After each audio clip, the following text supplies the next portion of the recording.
Hi Year 4 and welcome to part 2 of today's reading session where we have been learning all about inference. So the question that we are going to focus on to do with inference today is the 5 W's and H questions.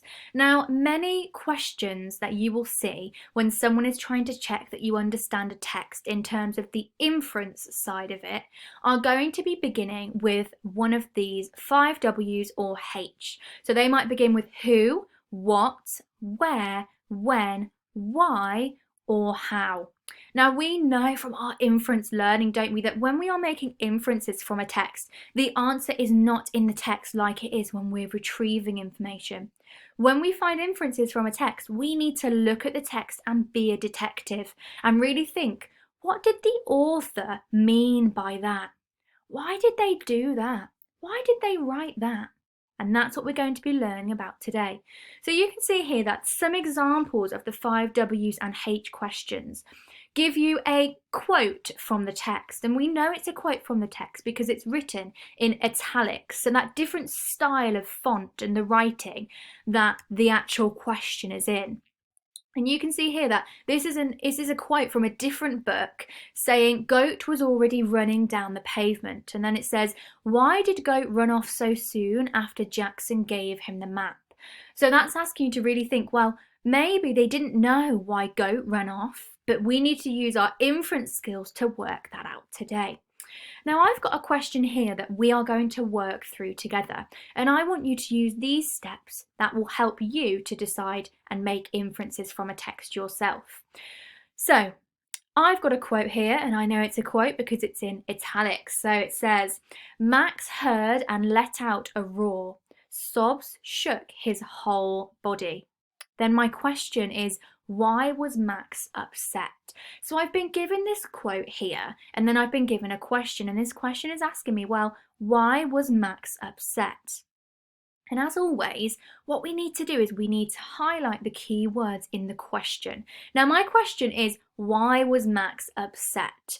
So maybe I'm going to be highlighting the word why, because that means that I've got to give a reason. And what word do I need to use when I'm given a reason? I need to use the word because. Excellent. Now this word was, is that an important word that we must highlight? No, it's not, is it? It's just some fluff to add to the sentence. We do not need to highlight the word was. Now, is the word Max important? Well, some people might think, yes, it is important because it's a person, but it's not that important. But the word upset is an important word because we are talking about this adjective upset. We want to really understand what this word upset looks like and why Max might be upset. And after we've highlighted our keywords, we can find this quote in a text because we are quite lucky today. We've been given quotes and we can find this direct quote from the text. So when you are doing this yourself, you're going to be finding the text with it next to you. The text is going to be next to you, and you're going to try and find the quote in the text. And I've already found the quote, and there it is there. And I've highlighted the exact phrase, Max heard and let out a roar. Sobs shook his whole body. So I've highlighted that so I know that that's there. Now that I've got the quote though, what should I be doing now? What would my next step be? Thinking about all the reading lessons that we've had so far on inference or even retrieval. That's right, we'd have to read before and after the quote to really understand the story that this part of the text is written about, what it's really talking about, the topic, okay? So now I'm going to read it and I want you to think of the question, why was Max upset? What was happening that might have made Max upset? Okay, but so do I. I hate it so much here, I can't breathe. Do you think any of us like it? But you're not alone, Con burst out. You've got Max. Exactly, exactly, and he cries all the time, and if he dies, it'll be my fault. Max heard and let out a roar. Sobs shook his whole body. Fred caught his wrist and held it to stop him from running. So now I've read that, I can think, well, why might Max be upset? And I can start to make my answer. Now, when I am making my answer, I need to rewrite my question. So my question would begin with, Max was upset because. So I've completely just changed the wording of why was Max upset, and I've just made sure that my reader knows that I am answering the question, why was Max upset?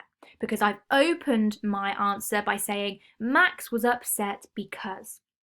And I want to see lots of you trying to do this now, because it's really important that we try and get the answer in full sentences and get the question in our answer too. Now, if I understand what's happened in this part of the story, I can see that two people are having an argument here. Who are those two people? That's right, Lila and Con are having an argument. But what exactly does Lila say about Max? Because remember, this is about Max. That's right, he says that Max cries all the time, and if he dies, it'll be my fault. And immediately after that, Max starts crying and he gets really, really tearful. So that suggests to me that potentially what Lila said is the reason for Max being upset. So I can now start to scaffold my answer, and I've already got the sentence starter there. Max was upset because. And why was he upset? Well, because Lila began to say some hurtful things whilst she was arguing with Con. So I've told my reader there that I know that Max is upset because of what Lila said. I also know that Lila and Con were arguing. So my reader now knows that I have a great knowledge about this text. But now I need to start thinking, well, what did Lila actually say? And what did she say? Well, one thing that Lila said was, he cries all the time. She then began to talk about if he dies. So I've taken direct quotes from the text, and that is me showing that I can find evidence from the text. And then how am I going to round my answer off? I'm just going to round it off by saying, these comments from Lila were what made Max feel extremely upset. So you can see here that I've started with my sentence starter, Max was upset because. Then I explained why, because Lila was saying some hurtful things while she was arguing with Con. Then I gave some evidence. He cries all the time, if he dies. And then I rounded it all together by saying that these comments made Max feel really, really upset. Okay, now it's your turn. I've kindly gave you the passage of the text that you will be able to find this quote from, but it says, "Stop it," shouted Max. That is your quote from the text, and your question is, why did Max shout "stop it" at the two girls? So pause the video, have a go. Can you write on your piece of paper an answer that might be of high quality to answer this question, thinking about how I answered the previous question? Pause the video now and have a go at answering this question on a piece of paper, please. Off you go. Okay, how did you do? Did you manage to highlight the key words? You might have said that the key words were why and stop it. We need to make sure we're giving this reason again, this why, well, because, and also this whole idea of this stop it, these two words which are the main thing that Max shouts. And why did he shout stop it? And then we can find it in the text, and it says it here, "Stop it," shouted Max. Now, we know if we read before and after the text, and I can see that these two girls, Con and Lila, are arguing like crazy. So, potentially, Max wanted it to stop. And we're going to open our first answer by saying, really rewording the sentence by saying, Max shouted, "Stop it," at the two girls because. And you can see here I haven't answered it yet, but I've just reworded the question to form my answer in a full sentence so my reader knows exactly what I am answering. And now I can start thinking, well, why did he shout "stop it" at the two girls? What were they doing? Well, Con and Lila, they were both arguing. And then I can start to think of my evidence from the text. And I can see here that Lila here says, "It's not my fault if nobody cares about you." And that's quite a hurtful thing for Lila to say. And I could use that in my answer by saying that Lila started to become quite unkind when she said, "It's not my fault if nobody cares about you," to Con. And I've got my direct evidence from the text there. And then I could round it up by saying Max did not like the fact that they were getting so verbally aggressive with each other, which means that they were getting aggressive in the way that they were speaking and the words that they were saying. So he shouted, "Stop it." So again, we can say that we've opened our answer by rewording the question. Max shouted "stop it" at the two girls because, then why they were arguing. Then I've used my evidence from the text by saying it's not my fault if nobody cares about you. And then I've rounded it all together by saying that Max did not like the fact that they were getting quite aggressive to each other in what they were saying. So he shouted "stop it." Okay, your task today, you have got 5 questions. Each of these questions gives you a phrase or a sentence from the text, and you will know this because it's in italics, where you'll need to find this quote from the text and read around it, and then answer the question to follow. Don't forget to highlight your key words and really try and use the exact structure that I used, okay? If you need more lines to form your answer, you can just write underneath. You can draw with a ruler another line here underneath if you need to, or do it on a separate piece of paper, okay? Your plenary today is thinking about today's lesson and what you've learned about inference today.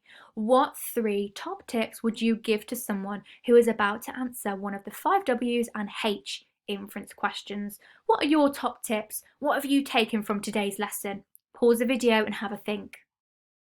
Okay, you might have taken lots of top tips. My 3 top tips, do you want to hear them?